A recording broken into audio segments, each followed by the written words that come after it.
अत्यंत सम्मान और आदर के साथ मैं उत्तराखंड के यशस्वी मुख्यमंत्री माननीय श्री पुष्कर सिंह धामी जी को सादर आमंत्रित करता हूं कि वे मंच पर पधारकर देवभूमि उत्तराखंड की सम्मानित जनता को अपने प्रेरणादायी उद्बोधन से संबोधित करें। कृपया तालियों के साथ माननीय मुख्यमंत्री जी का भव्य स्वागत करें।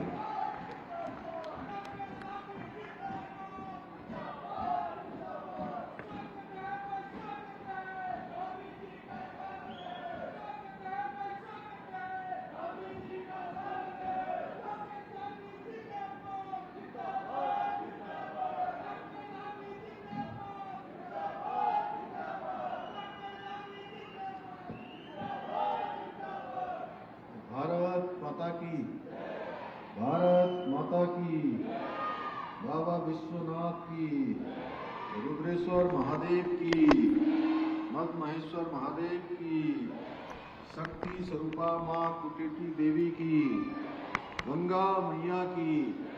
यमुना मैया की। उत्तरकाशी में देवभूमि रजत उत्सव के अवसर पर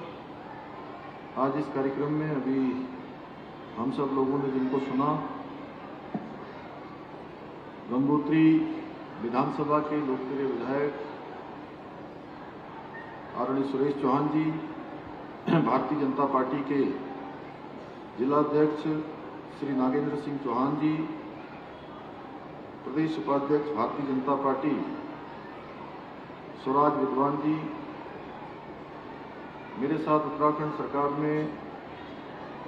दायित्ववान हमारे पदाधिकारी प्रताप सिंह पवार जी, राम सुंदर नौटियाल जी, पूर्व विधायक गंगोत्री विजयपाल सजवाण जी, किशोर भट्ट जी, हमारे वरिष्ठ नेता आदरणीय सूरतराम नौटियाल जी, महावीर नेगी जी, विनीता रावत जी, डॉक्टर सरेंद्र कोहली जी, सत्य सिंह राणा जी, मुरारी लाल भट्ट जी, मनोजेंद्र सिंह रावत जी, मंडल अध्यक्ष भवानी भटवाड़ी, राजीव नौटियाल जी, मंडल अध्यक्ष राजीव बहुगुणा जी, नगर अध्यक्ष राजेश राणा जी, भागीरथी मंडल अध्यक्ष प्रेमदत्त भट्ट जी, ममता पवार जी, प्रमुख भटवाड़ी, और यहाँ पर उपस्थित हमारे सभी आए हुए सभी अतिथिगण, सभी हमारे सम्मानित जिन्होंने राज्य बनाने में, इस राज्य की स्थापना में जिनका बहुत अहम योगदान रहा, सभी सम्मानित राज्य आंदोलनकारी एवं उनके परिजन, गंगोत्री धाम मंदिर समिति के सम्मानित अध्यक्ष सेमवाल जी और आए हुए सभी हमारे तीर्थ पुरोहितगण और काशी भूमि की सम्मानित जनता, मेरे सभी बड़े बुजुर्ग, माताएं, बहनें, सभी मेरे नौजवान साथियों एवं प्यारे बच्चों, और कार्यक्रम में पधारे हमारे सभी मीडिया के मित्र और बड़ी संख्या में आए हुए सभी हमारे बच्चे और सभी अभिभावकगण, मैं सबसे पहले तो आप सभी का इस रजतोत्सव के इस कार्यक्रम में इतनी बड़ी संख्या में आप सब पधारे हैं। सर्वप्रथम मैं माँ भागीरथी के पावन तट पर विराजमान काशी विश्वनाथ की साष्टांग भूमि को प्रणाम करता हूँ और राज्य स्थापना के 25 वर्ष पूरे होने पर इस देवभूमि रजतोत्सव के अवसर पर आप सभी का हृदय से, और आज के इस अवसर पर मैं राज्य के लिए अपने प्राणों को न्यौछावर करने वाले सभी अमर बलिदानियों एवं आंदोलनकारियों को भी मैं सत नमन करता हूं। साथ ही मैं पुरोला विधानसभा क्षेत्र के पूर्व विधायक एवं भारतीय जनता पार्टी के वरिष्ठ नेता स्वर्गीय राजेश जुआठा जी को भी अपनी विनम्र श्रद्धांजलि अर्पित करता हूं। भाइयों बहनों, आज उत्तराखंड राज्य निर्माण आंदोलन के प्रेरणा, उत्तराखंड के गांधी तथा लोक संस्कृति के महान पुरोधा स्वर्गीय इंद्रमणि बड़ोनी जी की भी आज जयंती है, मैं सवेरे आज देहरादून से उनको स्मरण करके, उनको नमन करके वहाँ निकला। आदरणीय बड़ौली जी ने अहिंसा, सादगी और अडिग संकल्प के साथ पृथक उत्तराखंड राज्य की अलग जगाई। उन्होंने लोक कला और लोकगीतों को आंदोलनों का सशक्त माध्यम बनाकर जन जन को जोड़ा और उत्तराखंड राज्य निर्माण आंदोलन को एक व्यापक जन आंदोलन का स्वरूप प्रदान किया। चोपला और केदार नृत्य के बेजोड़ कलाकार स्वर्गीय बड़ौनी जी के उत्तराखंड राज्य निर्माण तथा देवभूमि की समृद्ध लोक संस्कृति के लिए दिए गए योगदान के लिए उनके सम्मान में उनकी जयंती को लोक संस्कृति के दिवस में भी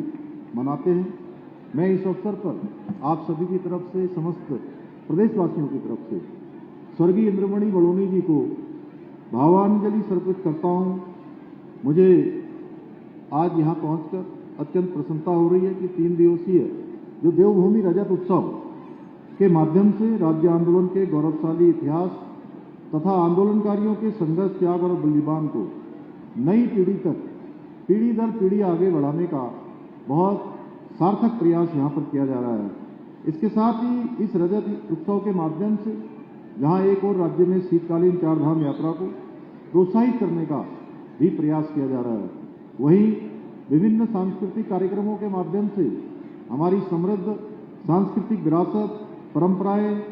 और लोक कलाओं के संवर्धन और संरक्षण की दिशा में भी काम किया जा रहा है। मुझे पूरा विश्वास है कि यह रजत उत्सव निश्चित रूप से हमारी भावी पीढ़ी को संस्कृति, इतिहास और विरासत के प्रति उनकी भावना को और सशक्त करने का काम करेगी, बल्कि राज्य के तीर्थाटन और पर्यटन को बढ़ाने में भी अपना बहुत महत्वपूर्ण योगदान देगी।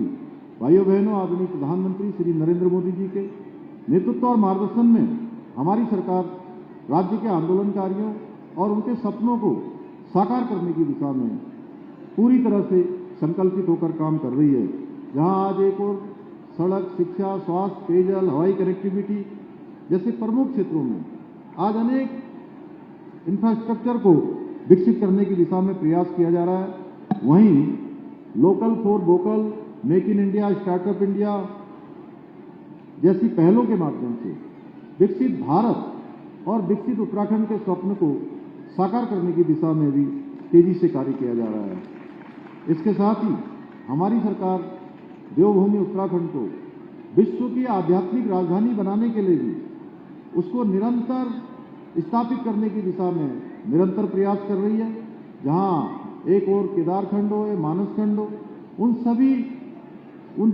क्षेत्र में सभी मंदिरों के सौंदर्यीकरण, नवीनीकरण के लिए निरंतर प्रयास कर रही है। वहीं हरिपुर कालसी में यमुना तीर्थ स्थल के पुनरुद्धार करने के साथ ही हरिद्वार ऋषिकेश कॉरिडोर, शारदा कॉरिडोर के निर्माण की दिशा में भी तेजी से काम किया जा रहा है। इसके साथ ही हमने आदरणीय प्रधानमंत्री जी के नेतृत्व में शीतकालीन यात्रा की पहल प्रारंभ की, जिसके माध्यम से ये सुनिश्चित हो कि 12 महीने पर्यटन की निरंतरता बनी रहे। सभी लोगों को केवल 6 माह का काम न मिले, बल्कि अब 6 माह नहीं, पूरे साल भर काम की निरंतरता बनी रहे। आज जहां हम एक और धार्मिक पर्यटन के साथ साथ wellness tourism, adventure tourism, film shooting destination, wedding destination के रूप में आज पूरे देश के अंदर हम विशिष्ट अपनी एक पहचान बनाने के लिए इस क्षेत्र में काम कर रहे हैं। वहीं हम राज्य में साहसिक पर्यटन को बढ़ावा देने के लिए जैसे trekking, river rafting, paragliding, skiing और माउंटेनियरिंग को बढ़ावा देने के लिए भी निरंतर प्रयास किया जा रहा है। इसके साथ ही हम आयुर्वेद और प्राकृतिक चिकित्सा, योग और आध्यात्मिक पर्यटन को बढ़ावा देने के लिए भी हमारे राज्य के दोनों ही मंडलों में, गढ़वाल मंडल और कुमाऊं मंडल में एक स्पिरिचुअल जोन स्थापित करने की दिशा में भी काम कर रहे हैं। आदरणीय प्रधानमंत्री जी के आह्वान पर हमारी सरकार राज्य के पारंपरिक मेलों को, उत्सवों को और लोक संस्कृति को बढ़ावा देने के लिए वन डिस्ट्रिक्ट वन फेस्टिवल के रूप में विकसित करने की दिशा में भी काम कर रही है। भाइयों बहनों, हमारी सरकार ने राज्य के अंदर औद्योगिक विकास को प्रोत्साहित करने के लिए भी निरंतर कार्य कर रही है। आप सबको पता है 2023 में हमने राज्य के अंदर इन्वेस्टर समिट का आयोजन किया था और पूरे देश और दुनिया के 50 देशों से भी अधिक देशों से लोगों ने उसमें प्रतिभाग किया और उसमें हमने जहां 3,56,000 करोड़ के उनके साथ MOU हमारे निवेश के समझौते हुए थे, वहीं 1 लाख करोड़ से अधिक का हमको अभी ग्राउंडिंग करने में भी सफलता प्राप्त हुई है, जो अपने आप में एक बड़ी राशि है। इसके साथ ही हमने अनेक नीतियों में भी हमने परिवर्तन किया है, अनेक नई नीतियां भी बनाई हैं, 30 से अधिक नीतियां भी हमने बनाई हैं। इसके साथ ही हमारी सरकार राज्य में स्थानीय अर्थव्यवस्था और पर्यटन को बढ़ावा देने के लिए भी कई महत्वपूर्ण योजनाओं पर काम कर रही है, चाहे वो एक जनपद 2 उत्पाद योजना हो या हाउस ऑफ हिमालयाज ब्रांड, जिसके माध्यम से आज हमारी राज्य के अंदर बहुत सारे स्वयं सहायता समूह, बहुत सारे स्थानीय उत्पाद बनाने वाले, चाहे वो हस्तशिल्प के क्षेत्र में हो, चाहे वो सिलाई के क्षेत्र में हो, चाहे बुनाई के क्षेत्र में हो या कोई मिलेट से संबंधित हो, उन सभी को आज देश और दुनिया के अंदर व्यापक पहचान दिलाने का काम इसके माध्यम से हो रहा है। इसके साथ ही state millet mission, farm machinery bank, apple mission, नई पर्यटन नीति, नई फिल्म नीति, wed in Uttarakhand, home stay और सौर स्वरोजगार योजना और लखपति दीदी योजना के माध्यम से हम प्रदेश की स्थानीय अर्थव्यवस्था को बृहद रूप से मजबूती प्रदान करने का काम कर रहे हैं। मुझे यह बताते हुए अत्यंत प्रसन्नता हो रही है कि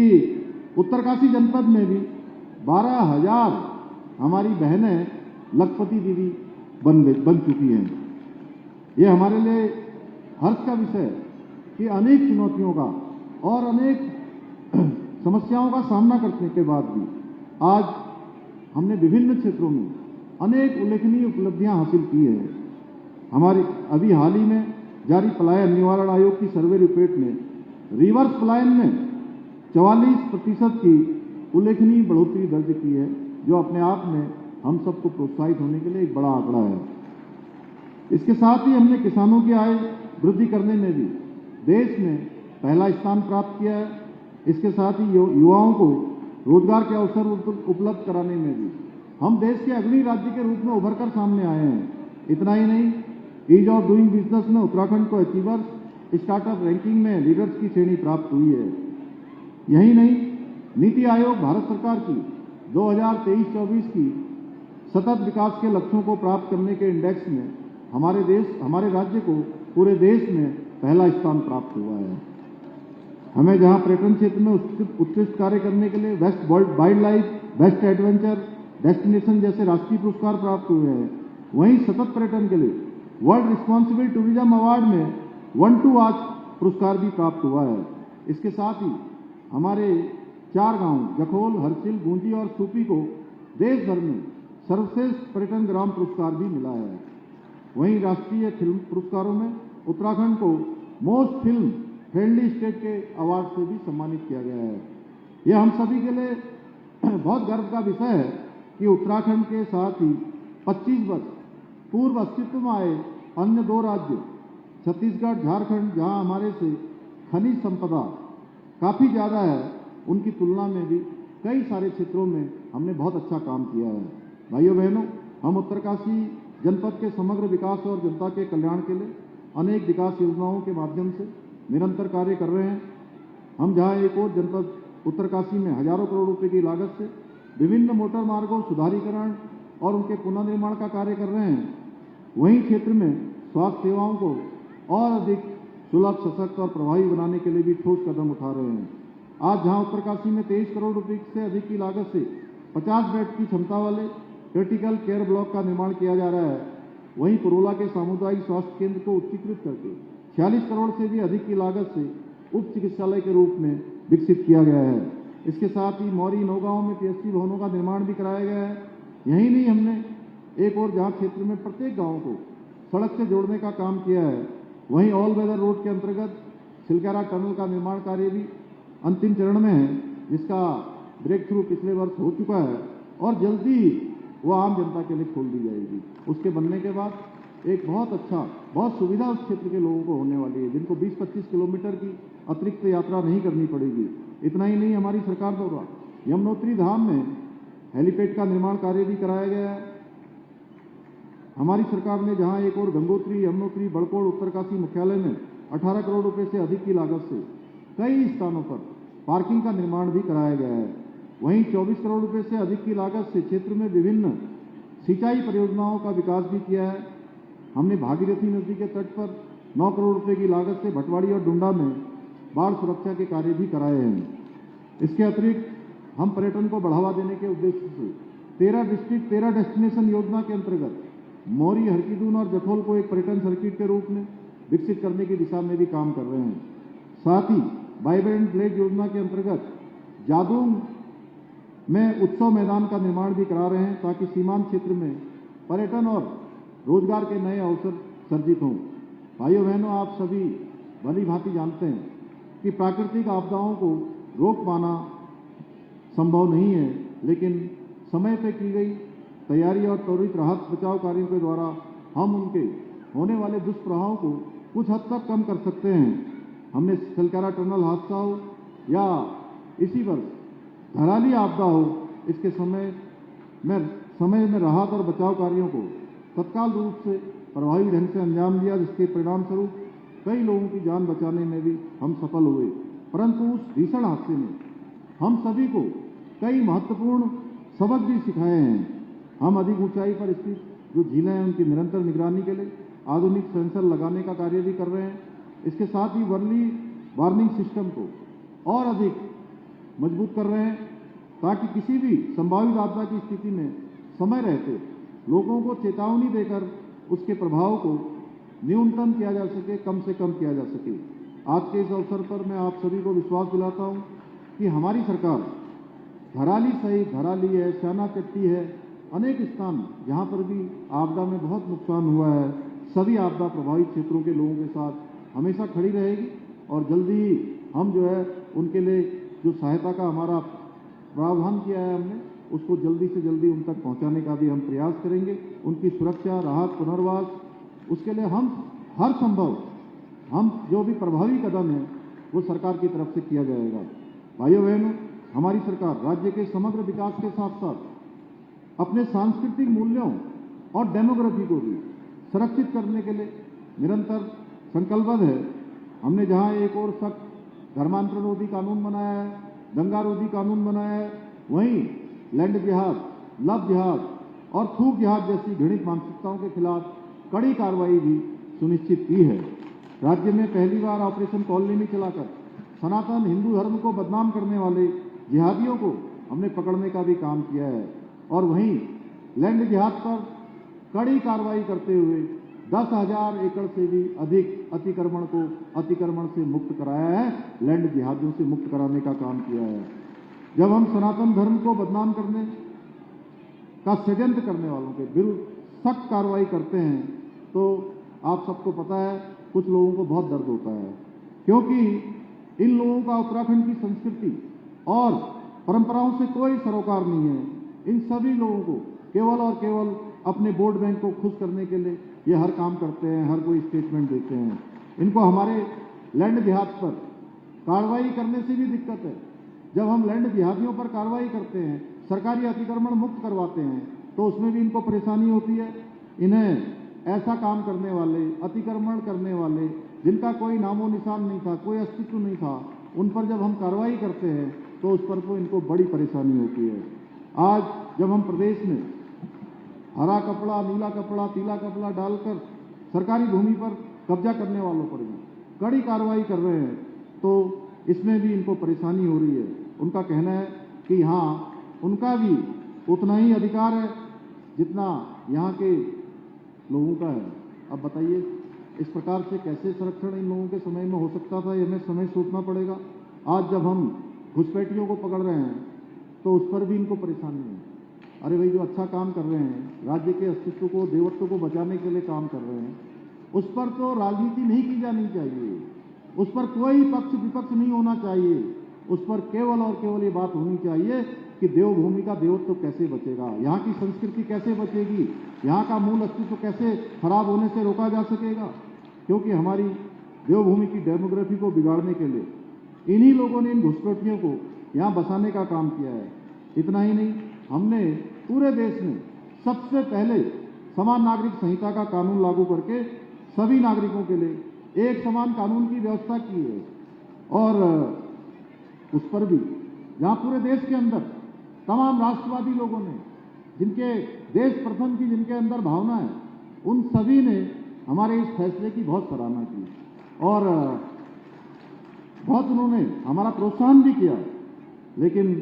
कुछ लोगों को यह भी समान नागरिक संहिता का कानून भी उनको अच्छा नहीं लगा। अब आप ही बताइए, क्या देवभूमि उत्तराखंड में किसी को धर्म के नाम पर महिलाओं को उनके साथ अत्याचार करने की खुली छूट देनी चाहिए? क्या देनी चाहिए कि नहीं देनी चाहिए? नहीं देनी चाहिए। तो भाइयों बहनों, हम उत्तराखंड में पनप रही विभाजनकारी मानसिकता पर अंकुश लगाने के लिए भी हमने राज्य में नया कानून लागू करके मदरसा बोर्ड को भंग करने का निर्णय लिया है। अब उत्तराखंड में संचालित सभी विद्यालयों और मदरसों में सरकारी बोर्ड द्वारा निर्धारित पाठ्यक्रम ही पढ़ाया जाएगा। हम देवभूमि में कट्टर मानसिकता को पनपाने वाले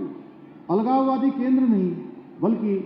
ज्ञान और संस्कार के मंदिर स्थापित करना चाहते हैं। यही नहीं, हमने बच्चों को गुमराह करने वाले 250 से अधिक अवैध रूप से चलने वाले मदरसों पर ताला लगाने का भी कार्य किया है। इसके अतिरिक्त नकल माफियाओं पर अंकुश लगाने के लिए हमने देश का सबसे सख्त नकल विरोधी कानून भी लागू किया है, जिसके परिणाम स्वरूप पिछले 4.5 वर्षों में 26,500 से अधिक युवाओं को, अधिक भाई बहनों को, गरीब माता पिता के बेटे और बेटियों को योग्यता, प्रतिभा और क्षमता के आधार पर बिना किसी भ्रष्टाचार के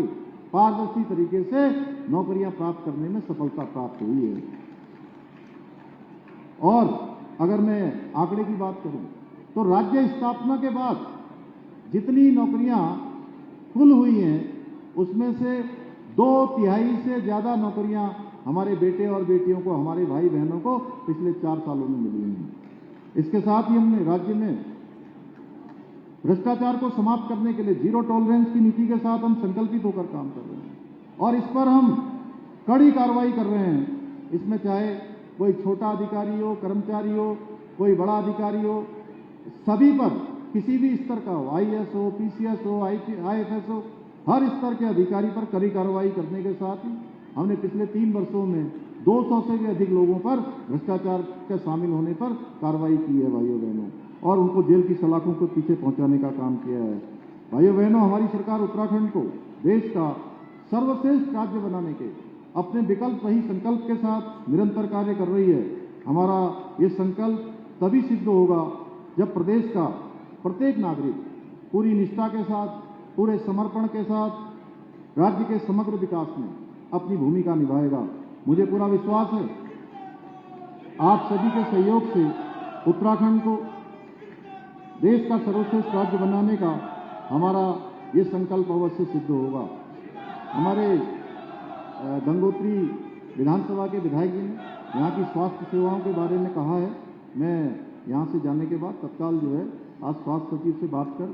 यहाँ पर स्वास्थ्य सेवाएं ठीक प्रकार से सुनिश्चित हो, जो भी वहाँ पर उपकरण इत्यादि लगाने हैं उन सभी पर काम किया जाएगा। मुझे इसके अतिरिक्त भी आप सभी सभी लोगों के तरफ से अनेक पत्र मुझे मिले हैं। मैं उन सभी पत्रों को अपने साथ लेकर जा रहा हूँ। उनका परीक्षण करवा के उनको शीघ्र आगे के कार्यों में सम्मिलित किया जाएगा। इसी विश्वास के साथ आप सभी को देवभूमि रजत उत्सव की हार्दिक शुभकामनाएं देते हुए मैं अपनी बात को समाप्त करता हूँ। धन्यवाद।